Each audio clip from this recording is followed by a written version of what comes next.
Hello everyone, welcome back to my YouTube channel. This is English time for you. So in this video I'm going to talk about English. Well, for those of you who are new in my YouTube channel, don't forget to like, comment and subscribe, and don't forget to turn on your notification bell because I'm going to upload the video, so you will get the notification, right? So in this video I'm going to talk about recount text. Still with me, Asri Ainunisa. So in this video I'm going to talk about first, what is recount text in a nutshell. Second, I'm going to talk about the function of recount text. The third one, the general structure of recount text. And then the last one, the language features of recount text. Well, let's move on to the next slide. Recount text in a nutshell. What does it mean? Recount text in a nutshell, or in a brief way, is a text in which telling about the story, action, and activity with the aim of informing the information to readers that was happening in the past event.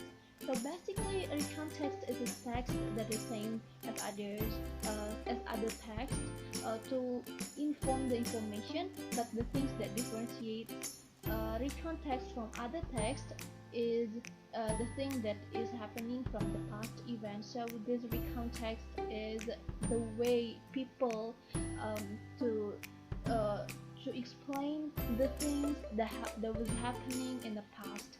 Well, because of this definition, so the function of recount text, of course, is to retell the past event.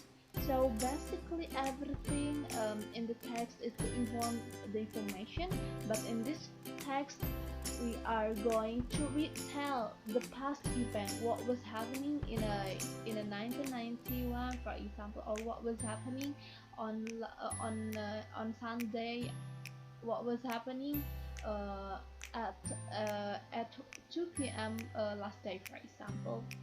So next, the generic structure of recount text.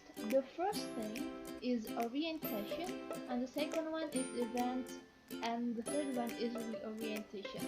Well, basically all of the text has these three generic structure.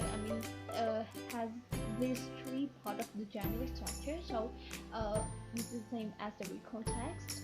The first thing is orientation.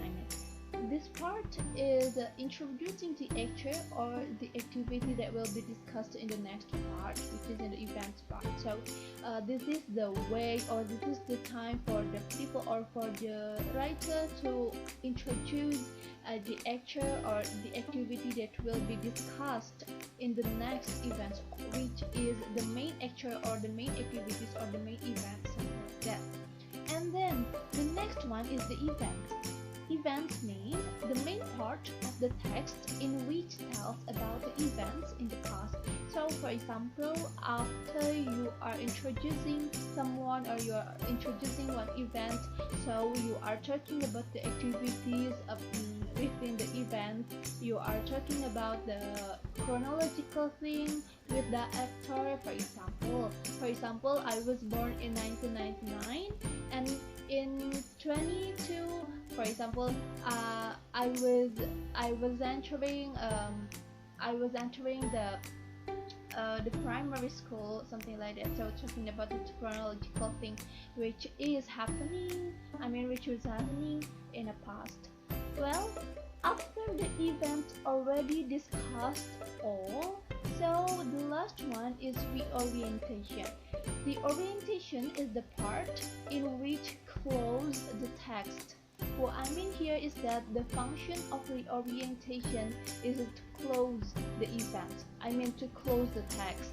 So it can be a conclusion from all the events, or even the repetition of the introduction in a different way. So this part can repeat introduction by giving several things that is, several different ways, but in the same meaning, right?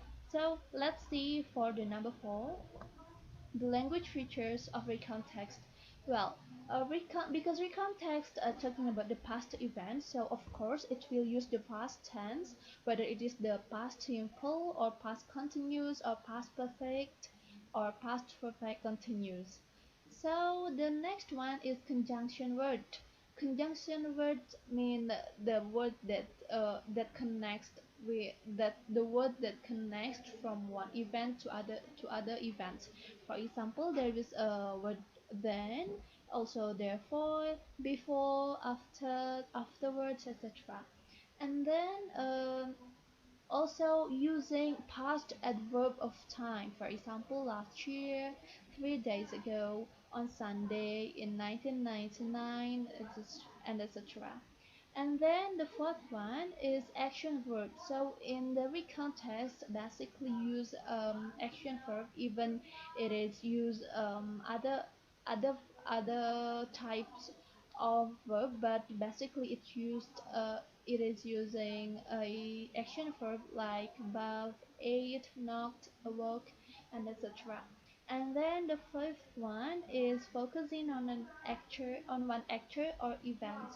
So basically the context only discussing about one actor or one event which is or which was happening in the last few years, for example. So that's all for today's video. So thank you, and if you have question or if you have request to make a video, please comment on the comment box below. Thank you. Bye bye.